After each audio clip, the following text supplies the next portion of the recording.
guys, it's Brittany and welcome back to my channel. So if you're new here, don't forget to click the subscribe button, and if you're already subscribed, thank you so much kasi malapit na rin ako mag-hold ng giveaway dahil malapit na ako umabot sa 1,000 subscribers, and I'm probably gonna be announcing the mechanics on my next video. So kapag bago ka pa lang dito sa channel ko, don't forget to click the subscribe button and the notification bell button para pag in-announce ko na yung mechanics on my next video, you will be informed kaagad. So yes.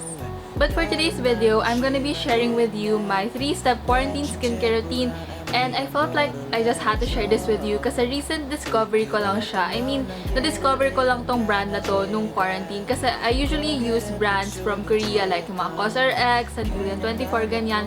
Pero kasi yung ibang skincare ko naiwan sa Manila, then yung mga inuwi ko kasi dito sa province, hindi na enough, like konti na lang kasi yung laman nila. And I didn't want to buy online kasi feel ko mahal yung shipping, tapos overseas pa, and matagal siya dumating. So, I had to look for a brand na mabilis mahanap sa Watsons or online, and ang daming reviews na tong product na to. So, ito yung Fresh by Skin Lab. Madaming YouTubers na nag-review na tong product na to. So, I trust the reviews naman. And for the whole quarantine period, ito lang yung ginagamit kong skincare, and masasabi ko talaga na maganda siya sa skin ko. Kasi hindi ako nagka-breakout, tapos hindi rin namula yung mukha ko, ganun. And I will be giving like a review of each product later on. Itong products na to, makikita mo to sa Watsons online or sa Watsons store near you. So, madami naman silang stocks niyan. Pero kasi nung pumunta ako ng SM Tarlac, sobrang daming stocks. Pero nung sa SM Pampanga, halos paubos na. Ang mayroon na lang nila yung isang variant, which is the Jeju Aloe Vera Ice. Actually, pinag-iisipan ko nung una if I'm gonna buy the Jeju Aloe Vera Ice or yung glass skin na tomato. Pero kasi, medyo may bad experience ako sa aloe vera. Kasi before, if nalala nyo, nauso yung ganito, yung color green na ganito from Nature Republic yata yun. Basta yung aloe vera, tapos gel. Although madami nagsasabi na it worked for their skin, sa akin kasi hindi talaga siya gumana. Binigyan ko siya ng madaming tries, as in, kasi nasasayangan ako if hindi ko siya gagamitin. Tapos ayun, paulit-ulit ko siyang nilalagay sa mukha ko every night, pero hindi talaga siya nag-work sa akin. As in, nagkaka-pimples ako. Then yung pimples ko, hindi siya yung maliliit na pimples. Yun talaga yung malalaking pimples na parang ang hirap i-cure, parang ang hirap i-treat. Kaya nag-stop na ako. Binenta ko na lang siya kasi sayang, hindi ko rin talaga siya magagamit. Pero with this, wala akong naging problem. Like, wala akong naging problem nung ginamit ko tong skincare from Fresh by Skin Lab na tomato glass skin. And share ko na lang din guys, yung skin type ko ay oily and sensitive para naman magbigyan kayo ng background kung paano yung naging effect na to sa face ko. And I only bought the essentials dun sa tomato glass skin kasi meron silang madaming types ng product. Meron silang makeup remover wipes, they have the sun gel, the sleeping pack, the toner, the mist. Pero I only bought 3 na feel ko talaga magagamit ko sa buong quarantine season. At ito ay yung toner. So, I got a toner, atong soothing gel lotion, and yung sun gel. So, isa-isahin ko sila later on. And unahin ko na lang muna tong tomato glass skin na toner. I actually have 2 na kasi paubos na yung isa. And I bought this last March 2. So, ginagamit ko pa rin siya until now. And may konti pa siya natira, mga ganyan. So, medyo matagal ko siya nagamit, although everyday ko siya ginagamit kasi matipid ako when it comes to applying products on my face. And itong tomato glass skin na toner, sinasabi nila na pH 5.5 hydrating toner. It cleanses, tones, and moisturizes. And this is also dye-free, alcohol-free, paraben-free, mineral-free, benzophenone-free. I'm not sure if I pronounced it correctly. And ito, 219 pesos and comes with 100 ml na product. And sabi din dito sa likod, it removes excess dirt, traces of oil, and makeup, ganon. Pero I personally don't use this as my makeup remover kasi I feel like it's very important na mag-double cleanse ka pa rin bago ka maglagay ng toner, because if you proceed to putting your toner without removing your makeup, magpapatong-patong lang kasi yung products ng skincare mo sa face mo. So basically, parang mas lalong mabablock yung pores mo, then magkaka-breakouts ka lalo. Kaya I think that it's also really important na mag-double cleanse ka. So ang routine ko kasi for double cleansing, lalo na when I'm wearing makeup, yung heavy foundation, kahit concealer lang, nagdo-double cleanse ako. So anyway, yung routine ko nga ay oil-based cleanser muna. So kahit oily yung face ko, gumagamit ako ng oil-based cleanser kasi feel ko talaga dun nawawala yung makeup ko eh. And then afterwards, gumagamit ako ng normal lang na face wash. So it's either yung Perfect Whip, yung color blue, or yung salicylic acid para mawala talaga yung makeup sa face ko. And afterwards, gumagamit ako ng toner para ma-remove lang yung excess na makeup kasi minsan may tira-tira pa, ganyan. Kaya gumagamit ako ng toner, pero I don't use this as my makeup remover. Basically, pang tone lang siya ng face. And it's gonna prep you for your next steps of the skincare routine. And for the product itself, ang nagustuhan ko kasi dito, hindi siya yung parang ibang products na na-try ko na pag nilagay mo sa face mo, parang banat na banat siya, na parang alcohol yung feeling, ganun. Ito, hindi ko na-feel na ganun. Parang may scent siya, pero it's not the annoying scent. Kasi it also reminds me of this one yung Rose Water Toner ng Mamond. I'm not sure how you pronounce it. This one, pero maganda sana to kaso sobrang strong ng scent neto. Unlike this one, may scent siya, pero hindi siya yung annoying. Because this one really smells like rose. Pero if hindi ka naman maarte sa scents, okay na to. Kasi nag-work din to sa skin ko. I just don't like using this kasi may malahas siya na scent.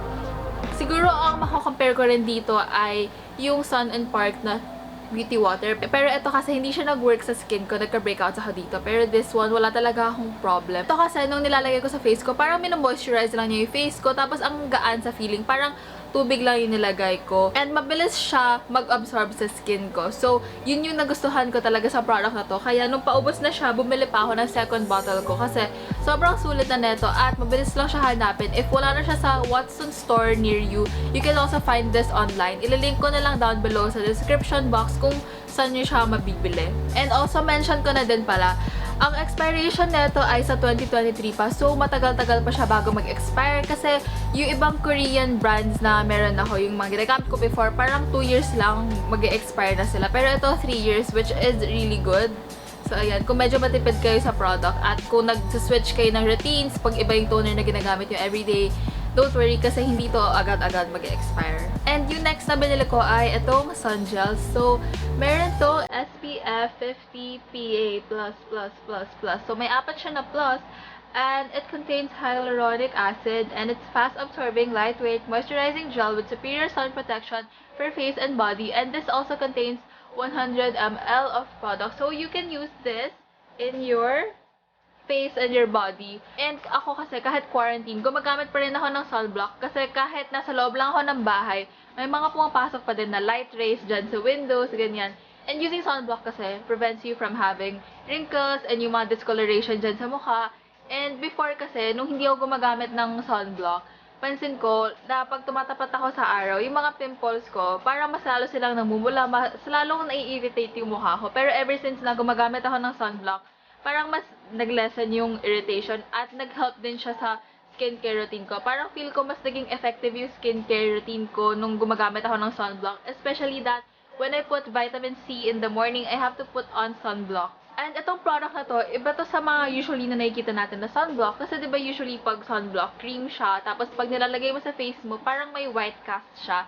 Ito kasi gel type siya. And I prefer using gels kasi medyo oily nga yung skin ko. And if I put cream, lalo na in the morning, parang mas lalo akong nagiging oily, mas lalo nagmamantika yung mukha ko. Kaya buti na lang meron tong sun gel na to. And this is very recommended if you have oily skin. Pero if you have dry skin or normal skin, okay rin naman to gamitin. And ito kasi, pag nilalagay ko sa face ko, nagdi-dissolve siya agad into water. Unlike other gel products na na-try ko before, na pag nilagay ko sa face ko, parang feel ko may thin film talaga na nagproprotect dun sa face ko. This one, parang wala. Nag-dissolve lang siya into water and mabilis siya mag-absorb sa skin ko. Gustong-gusto ko siya ginagamit in the morning kasi feel ko talaga na walang nakalagay sa face ko. Lalo na nasa bahay lang ako. Parang ayoko nang masyadong madaming product nilalagay kasi mabilis ako pagpawisan, lalo na kapag madaming products nilalagay. Before kasi, medyo mahaba yung skincare routine ko. Maabot ako ng mga 7 steps, 8 steps. Tapos parang ang bigat sa feeling. And yung ibang products doon, I don't feel like na kailangan talaga ng skin ko. Kaya, ayun, medyo mahaba din yung skincare journey ko. Like, yung hinahanap ko kung ano ba talagang products ang nag-work sa akin. So, ito na nga yung mga yun. Kaya yun, if you're looking for a very affordable na sun gel or sunblock, try this one. Nagustuhan ko talaga siya kasi yun nga, magaan siya sa face, tapos mura lang siya. It's available in every Watson store. Kaya yun, don't forget to use sunblock din kasi it's a very important part of your skincare routine too. And the last product na papakita ko sa inyo ay itong Soothing Gel Lotion. So, itong isang tub na to, may 300 ml of product. And it is for a nourished and luminous white glow. And a lot of people have been raving about this product. And medyo hesitant ako i-try to kasi natatakot ako na baka same siya nung formula dun sa aloe vera gel from Nature Republic. Kasi yun nga, that product didn't really work for me. Kaya natakot ako na baka same sila ng formula dito. Pero magkaiba sila. Kasi yun, medyo gel type siya na medyo mabilis mag-absorb sa skin. Ito kasi medyo parang cream siya na gel na hindi ko ma-explain. Parang siya yung Laneige na sleeping cream. So, yun din yung minention ng ibang vloggers before na parang siya yung Laneige na sleeping cream na actually dupe na din siya, which I can agree to kasi I have tried the Laneige sleeping cream before and ganun din yung effect niya sa skin ko, pati yung texture niya, pati yung consistency ng product. Halos same na same talaga siya sa Laneige, and this costs like 4 times less than the Laneige. Kasi yung Laneige, umabot yata ng 1-2-ish. And I stopped using that kasi yun nga, medyo mahal. And anyway, for the product itself, nung una ko siyang nilagay sa face ko, naramihan yung paglagay ko sa face ko. As in, ang dami kong nilagay na product and parang ang bigat sa feeling. Tapos, nabasa ko sa ibang reviews that you shouldn't use this as your sleeping pack, na wag mo nadamihan ang paglagay sa face mo kasi tendency na instead na magkaroon ka ng glass skin, magkakaroon ka pa siguro ng pimples kasi nabablock lalo yung pores mo kapag niramihan mo yung paglagay mo nito. So, kailangan konti lang talaga yung paglagay mo. Kaya yun, ever since, konti na lang yung nilalagay ko sa face ko. Kahit ito, malaki yung face ko, konting-konting product lang, sapat na siya. Cause you know, a little goes a long way when it comes to doing your skincare. Pero I personally use this in the morning. Pero sa arms and body ko lang siya nilalagay. Kasi ayoko naglalagay ng medyo mabigat na product sa face ko in the morning. Gusto ko yung parang magaan lang, parang wala lang, parang bare face lang. Kasi, although hindi naman sobrang bigat yung product kapag nilagay mo sa face mo, mararamdaman mo talaga na there's product on your skin. So, nilalagay ko na lang to sa face ko every evening. Tapos, nilalagay ko na rin to sa body ko, yun, every evening. And other people kasi, sinasama rin nila to sa skincare routine nila in the morning. So, okay lang naman din yun. Basically, preference ko lang na hindi siya gamitin in the morning kasi I want my face to feel bare, like yung parang walang product na nilagay. Pero if you want to put this in the morning, no worries kasi you can use this product like once or twice a day. It's up to you. Some people use this like before they apply makeup, ganyan. Pero ako kasi, when applying makeup, hindi na ako naglalagay ng mga ganitong formula kasi parang medyo mabigat siya sa skin ko. At eto pala, medyo matagal siya mag-absorb sa skin mo. Unlike yung aloe vera gel, na gel talaga. Ito kasi may pagka-cream type din siya. So, medyo matagal siya mag-absorb sa skin ko. And pwede mo rin to ilagay sa skincare fridge mo or sa refrigerator like 30 minutes before mo siya gagamitan para soothing talaga yung feeling niya. Pero if you don't want to put it, okay lang naman kasi soothing pa rin naman yung effect niya. Tapat ka lang sa electric fan like I do. Kasi medyo tamad na din ako ilagay sa fridge. So, tumatapat na ako sa electric fan. And, yun, malamig naman yung feeling. Or kahit tapat ka sa aircon, ganun. And as for the scent, wala naman siyang like irritating na amoy. Parang wala nga siyang amoy actually unless you like really smell it. And hindi siya parang yung maasim kasi you expect tomatoes to be medyo maasim. Pero ito hindi. It doesn't really smell like tomatoes. So, yun, kahit oily yung face mo or dry yung skin type mo or combination skin ka or dry skin ka, feel ko ito yung product that will work for every skin type kasi personally, walang naging problem sa akin sa oily skin. And kapag dry naman yung face mo, moisturizing naman to. So, you don't have to worry na mas lalong magiging dry yung face mo. I'm not sure if I mentioned this earlier na, pero itong Fresh by Skin Lab ay made in Korea. And na-surprise ako na sobrang ganda ng effect niya sa skin ko. Tapos, mura pa siya kasi yun nga, marami ako nabili na skincare before from Korea na medyo mahal. Pero ito, mura lang siya. So, if you're looking for a good skincare, for a good skincare product, I believe na kailangan nyo matry yung Fresh by Skin Lab. Sapat na to sa akin. Itong Tomato Glass Skin and the Soothing Gel,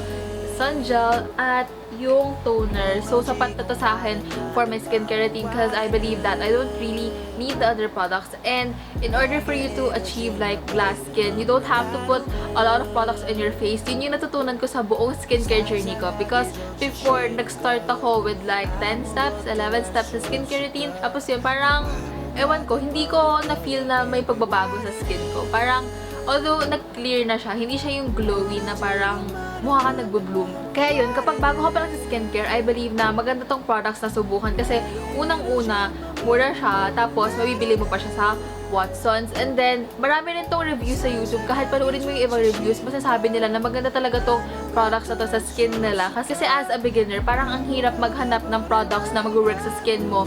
Kaya yun, nag-rely tayo sa reviews. Kaya share ko lang din yung experience ko sa product na to. Kasi sobrang natuwa ako.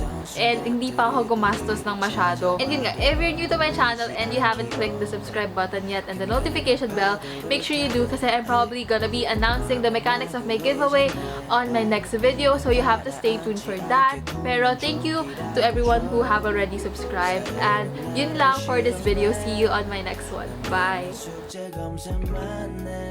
도저히 못 풀겠을 땐